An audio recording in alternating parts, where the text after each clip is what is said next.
Magandang umaga ho sa ating lahat, lalong-lalo na sa ating mga kababayan na nasa public sector o nagtatrabaho sa mga pampublikong ahensya ng gobyerno. Good news ho dahil naglabas na ang Department of Budget and Management ng NBC number 597 o sinasabi nating National Budget Circular noong January 20, 2025. Siguro, most of us, we already know about it, pero sa mga lahat na hindi pa nakarating ang balitang ito, this is good news para ho sa inyo. Bakit?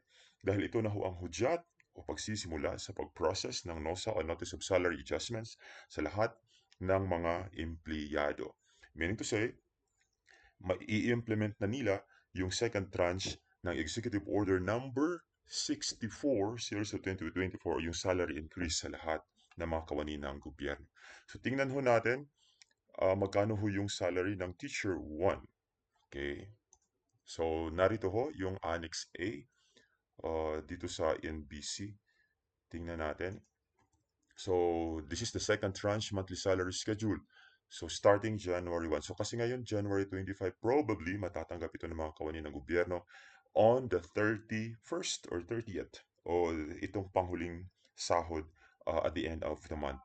Itong increase nila for the second tranche. So, dito ho, makikita ho natin, ang salary grade 11, ito ho yung entry level sa Department of Education ay magiging 30,024.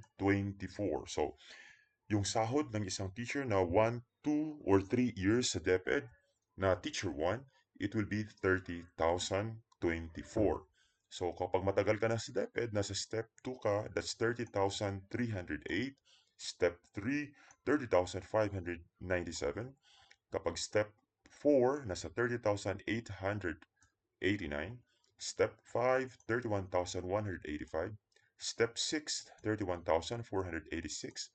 Step 7, 31,790. At kapag step 8 naman, nasa 32,099. Okay. Now, kapag teacher 2, yung teacher 2 natin, step 1, teacher 2, 32,245. Step 2 na teacher 2, 32,529. Teacher 2, Step 3, 32,817, so on and so forth. You can read it here. Okay? Yung Teacher 3, that is salary grade 13, that is 34,421.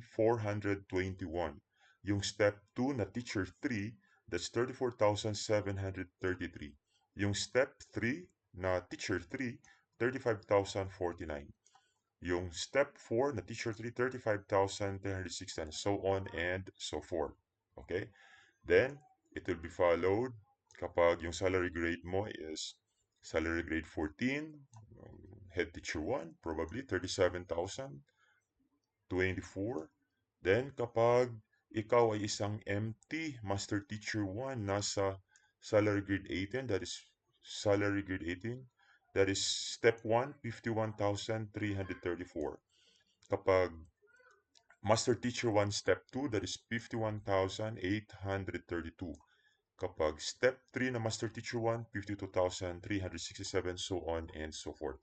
Kapag Principal 1, that is 56,390. Step 1. Then Step 2, Principal 1, 1,065. Or this is also Master Teacher 2.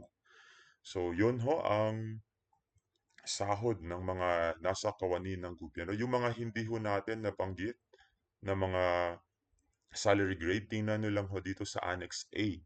Okay? So, tingnan nyo dito sa Annex A kung ano yung salary grade mo. Tingnan mo kung step 1, step 2, step 3 ka. So, kapag principal 3 or 4, nasa almost dito ka na banda. 22, 23. So, yun ho ang good news para sa lahat ng mga kawani ng gobyerno. May dagdag na sahod na at matatanggap probably at the end of this month. So, congratulations! Mabuti na rin na merong salary increase kahit hindi masyadong malaki. Pero malaking tulong na din yan sa hanap buhay ng ating mga kaguruan. Magandang umaga sa lahat.